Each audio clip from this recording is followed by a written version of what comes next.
Buenas tardes a todos. Good evening, everyone. I hope everyone's enjoying the start of your dinner. Welcome to the 2019 LULAC Youth and Young Adults Awards Banquet. My name is Andres Rodriguez. I am the National Vice President for Young Adults, and it is a privilege here to be with all of you tonight. As a national officer representing the collegiate students and young adults of this organization, I'd like to first and foremost thank all young adult members here today and across the country for all their hard work, dedications, and commitment to fight for justice and equality. First and foremost, I'd like to have everyone that graduated this past year as part of the class of 2019 to stand up, whether it's high school, undergraduate, master's, or any type of school. Please stand, and everyone please give them a warm round of applause.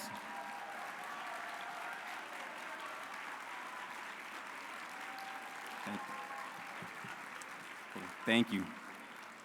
It brings joy to see our own members exemplifying what it is to go to school, get an education that maybe we're the first generation to do so. Education has always been amongst the most important pillars for our young adults. LULAC takes pride in how our members le echan ganas, se ponen las pilas, and never give up. Our members' academic achievements are not only a source of pride for them and their families, but our community as a whole. Remember, as I always tell our youth and young adults, if you're not scared of your dreams, you are not dreaming big enough. I began my journey with LULAC at the age of 12 with the LULAC Youth Council 705 in San Benito County, California. 14 years later, I'm now 26 and a proud member of San Benito County Young Adult Council 3084. I see y'all. And also now a recent first-generation Chicano Master's graduate from the University of Southern California in Los Angeles. Fight on. Tonight we celebrate and recognize outstanding LULAC Young Adult Councils and their members for their incredible work on their university campuses. I applaud all the student leaders here today for being examples for their fellow peers and the younger generations. Not just anyone will show up when injustices occur. It takes those with passion, values, and commitment to stand up and be present in the face of adversity. It is a privilege to do what I do with my fellow brothers and sisters in the league. This past year, new and established young adult councils across the country have involved themselves in their communities in a series of ways, participating in leadership and advocacy trainings, hosted health fairs in their communities, mentored our youth, and much more. As brothers and sisters of the league, we must continue to tap into the prevalent issues for our communities. From firsthand experience, I know being a student and activist can be exhausting. Standing here today, I'm excited to deliver this message of positivity, that we're all here for a reason, to fight, to continue battling against the injustices affecting our communities.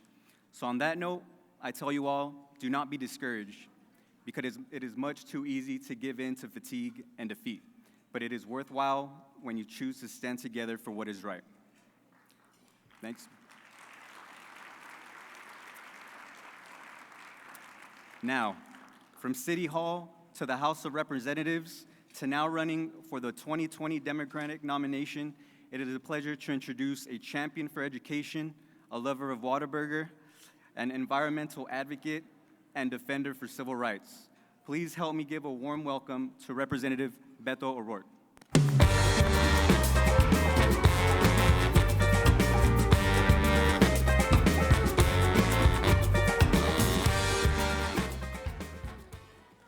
Hey, good to see everybody.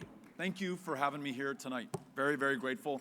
Really appreciate the introduction and a few minutes of your attention. So, over the course of this meeting here today, and certainly from the different presidential candidates that you have heard of and heard from, we've talked about all of the challenges that this country faces. The fact that we are the wealthiest, the most powerful place on the face of the planet, and yet there are tens of millions who cannot go to a doctor or see a therapist or make their own decisions about their own body. You literally have people dying of diabetes and the flu and curable cancers in America in 2019. You talk about an economy that is working really well for far too few and not well enough for far too many. Folks working 2 and 3 jobs just to make ends meet. We talk about a system of immigration that in no way reflects the values or interests or reality of this country. We have a president who has sought to make us afraid of people who come at their most desperate and vulnerable moment, having fled 2,000 miles, walked much of that on foot, some of it atop a train known as the Beast or La Bestia, only to be separated from their parents, only to be detained, to be sleeping on concrete floors, under aluminum blankets. To all of these, all of us have a solution.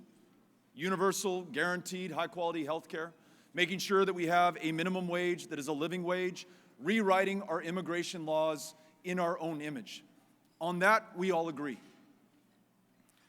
But here's the question that you may have that was just asked of me by a member of the press. So how, Beto, are we going to make these changes because they've eluded the presidents who have preceded the administration that you want to lead? What will be different in the future? And I hope that the answer is everyone who is here today, everyone who's getting organized, not just to register to vote, not just to show up at the ballot box, not just to bring in their friends and family and classmates and colleagues when it is election time, but those of you who are willing to stand up and be counted every single day that it counts. Let me bring in to bear someone who preceded all of us, who was speaking to this country at a very divided, highly polarized moment, perhaps not too unlike the one that we're in here today, more than 50 years ago. Senator Robert Kennedy was addressing this country and was addressing us 52 years down the line when he said, regardless of our differences, those things that might otherwise divide us, we share one precious possession in common, and that is the name American. But to be an American, he said, is to have been a stranger, to have been an outcast, and to have come to the exile's country, and to understand that to deny the outcast, to deny the stranger, is to deny America. And when I think about Senator Kennedy's words, and those outcasts, and those strangers, and those exiles, I think about those kids who made that 2,000-mile journey, who are now here in this country, strangers in a strange land, here to do better for themselves, that's for sure, but here also because they were called to us and want to contribute to the greatness and the success of this country. I also think about those who were born in the United States of America and are on the outside looking in to the greatness that so many talk about, but too few are actually able to experience over the course of their lives. People who are not able to take paid time off to take care of themselves or their kids or someone dear to them in their lives. Those who are not able to make ends meet and meet the copay or the premium or bridge the deductible for their health care.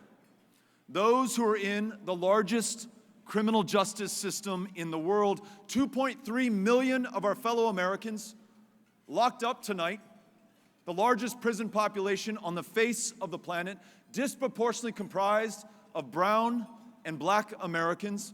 While we enjoy our freedom and this meal here tonight, we have locked them up, their potential behind bars, far too many there for nonviolent drug offenses like possession of marijuana, a substance that is legal in more than half the states of the Union.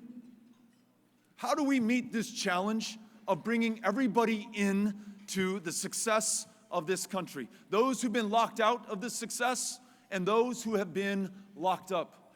I think it is incumbent upon all of us to find a way to see ourselves in every single person in this country. That person who tonight is locked up, or that little girl who's sleeping on that concrete floor in that Border Patrol station in Clint, Texas. When we do that, when we transcend our own personal challenges and problems and see ourselves, as Senator Kennedy urged us to do, as something bigger and larger and greater and more powerful in the name American, we begin to change these challenges and turn them into opportunities and overcome them together. Now listen, some of you are already in positions of public trust, holding office for perhaps the first time. Others, like Priscilla, who I talked to before I came in, is running for city council in this year.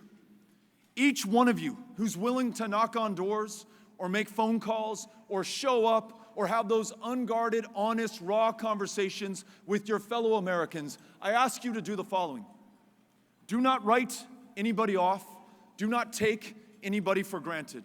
What we learned in Texas by doing just that is that at the end of the day, a state that had ranked 50th in voter turnout, because we showed up for everybody and brought everyone in, and because that movement was led by the young people of Texas, we transcended the barriers that were put in our place, and that state, our state of Texas, no longer ranks dead last, has a seat at the table. Every single one of our 38 electoral college votes are in play, and we have a chance to contribute to the national conversation in a way that we never have before. And so for each of you who's running for office or supporting others who are running for office or using this opportunity with LULAC to advocate not just for your civil rights, but the civil rights of every single American, we salute you, and it is on your shoulders that the fate and the fortune and the future of this country rests, and I'm grateful to be in the fight with you. Thank you all for having us out here tonight. Very grateful. Les agradezco. Thank you. Enjoy the rest of your evening. Bye-bye.